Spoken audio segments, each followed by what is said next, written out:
তো এই পর্যন্ত আমাদের কার্যকলাপ এবং আমাদের যে কর্মসূচিগুলো ছিল সেগুলো নিয়ে আপনার মতামত কি একটু বলবেন? আলহামদুলিল্লাহ, আল হেরা ইন্টারন্যাশনাল ট্রাভেলস সুন্দর আমাদের সঙ্গে ব্যবহার করছে এবং আমাদের যে সমস্ত হাজিরা এসছে, আমরা প্রায় 32 জনের মতো 31-32 জনের মতো হাজি সাহেবরা এসছেন।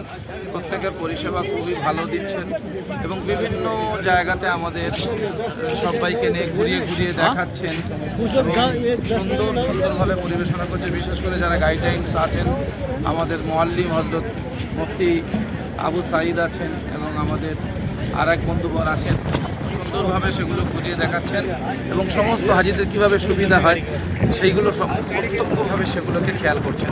আমরা সেজন্য বিভিন্নভাবে বলবো, বিভিন্ন জায়গায় প্রতারিত না হয়ে আপনারা আল হেরার সঙ্গে যোগাযোগ করুন আসার জন্য। সত্যি উল্লেখযোগ্য একটা ব্যবহার করছে এবং সবাইয়ের সঙ্গে সুন্দরভাবে লেনদেন করানো, খাওয়া দাওয়া সমস্ত দিক থেকে আমাদের সঙ্গে সহযোগিতা করছে। আমিন।